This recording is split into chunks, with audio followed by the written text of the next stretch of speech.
Alas 9 pa lang ng umaga pero napakatirik na naman ng araw. Bali kakarating lang natin dito sa ating farm.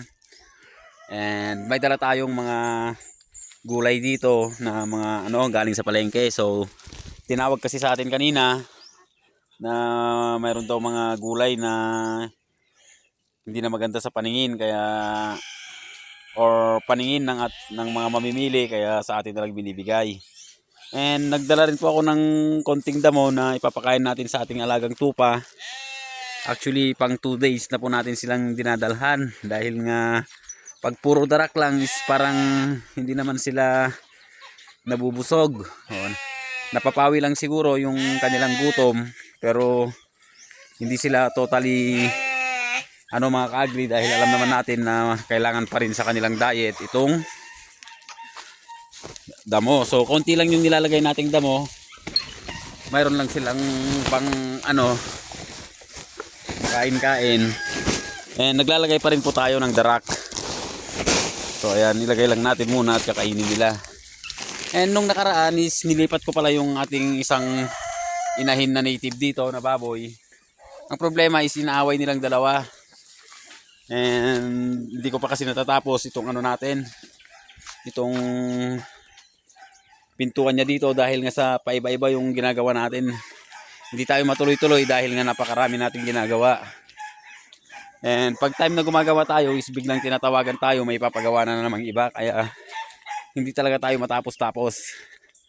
So ayun, bali sisilipin lang natin tong ating mga alagang baboy dahil kakarating na lang natin. And ito na, medyo malaki na po yung mga beak natin. Kaya lang na tong dalawa, medyo napansot yung dalawa dahil nga naagawan siguro sa sa gatas. And itong isa is okay naman, maganda yung kanyang paglaki. And itong natin, yung tatlo nating mga biik, kung makikita nyo is medyo mas malalaki yung mga to kaysa dun sa 5 nung una dahil nga siguro sa tatatlo lang sila nakakadede sila ng maayos. And ayun, bali alas 9 pa nga lang ng umaga is napakainit na. And yung mga manok natin is naghihintay na, pati yung ating mga Muscovy ducks. So dito sa ating mga Muscovy ducks is maganda naman yung production ngayon. Nangingitlog sila, napakaraming itlog ngayon. And nag-start na naman pumitlog yung ating mga native na manok. Kaya lang sa dami ng paitlogan ng ating mga manok dito ay yung isang manok natin is nangitlog pa rin dun sa kabilang kubo, dun sa lupa, dun sa ng mga kambing natin. Pero safe naman doon, hindi na natin tatanggalin. And kanina is dinala ko rin pala kanina tong mga ibang gamit, paitlogan, saka yung isang green na screen. So itong green na screen na to is medyo luma na. Pero ilalagay siguro natin sa mga scratch pen mga ka-agri dahil nga kulang tayo sa kulungan ng ngayon ng mga sisiw. So ito naman yung mga paitlogan na ikakabit natin mamaya. Ayun talagang kumakain yan yung ating mga alagang tupa ng so matagal silang hindi kumain ng damo kaya parang namimiss din siguro nila. And ayun nga, yung inaayos natin ngayon ay maglalagay tayo mamaya ng paitlugan nila. So unahin muna natin yung paitlugan dahil kahapon is siningit kong ilagay to sa side na to, may screen na siya and nilagyan ko ng sasabitan ng paitlugan. Actually yung isa is na na natin kahapon, nailagay na natin pero hindi pa siya na fix na natalian. And yung iba ay pagtabi-tabihin natin dyan dahil sa part na to is malilim. So ang problema lang pag hapon ay medyo dyan manggagaling yung araw, pero okay lang at ilalagay natin dito yung double deck na kulungan and lalagyan natin ng net dyan para hindi masyadong mainit. And ubos na naman yung kanilang tubig, kailangan na natin mag-refill. So dito may mga itlog na naman dito, mayroon ng 6 na itlog. So kukolek natin yan mamaya. And yung pala, yung isang pure na black astrolorp natin ay nilipat natin dahil nga binubugbog ng ating rooster. Hindi ko alam, dati naman sila magkakasama. So may nalaglag na itlog mga ka-agri. So malaki to. Ilagay lang natin dito. And yung ibang decal brown natin is nilipat na rin natin dahil nga sa magpapapisa pa tayo ng decal brown dahil nakita naman natin yung itlog is lumaki. Yan, yung mga nandito ay gagamitin natin to para sa ating meat production. Mag-incubate din tayo dito.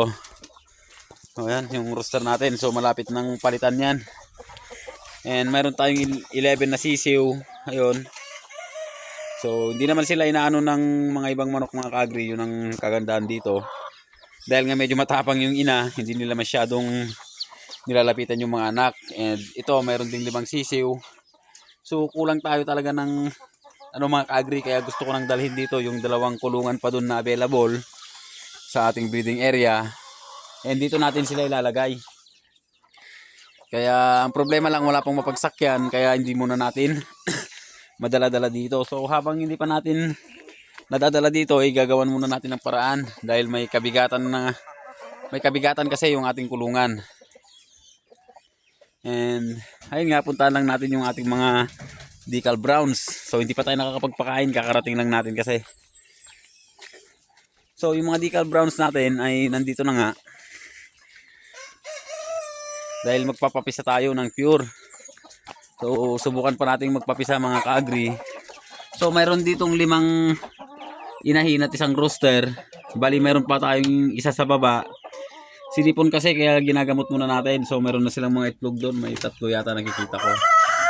So silipin nga natin. So ito yung mga inahin natin. Mga magaganda po sila. And ayun nga, may 4 na palang itlog dito. So 4 na egg o 5 sila.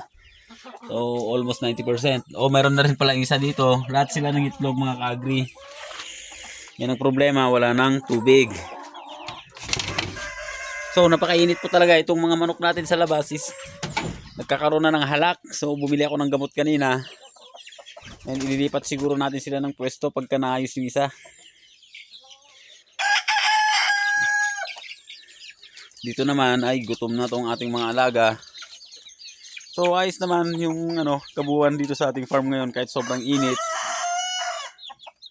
Medyo nakaka-recover naman sila. So kahit ito ililipat din natin itong mga ka-agri dahil pagdating ng tag-ulan ay talagang mayayari tayo dyan. Kahit ito. So malala ko lang yung ulik ba natin is nandito siya ng itlog. So hindi ko alam kung ang dami naman nating paitlogan. Doon naman siya sa kubo natutulog. Pero dito siya ng itlog mga ka-agri. So marami na siyang itlog. So, hindi na talaga natin mapipigilan yung pagdami ng ating mga alaga. And ayun nga, basta hindi siguro mawawala yung ating mga puhunan or yung mga inahin natin na ginagamit ay tuloy-tuloy siguro yung pagpaparami ng ating mga alaga.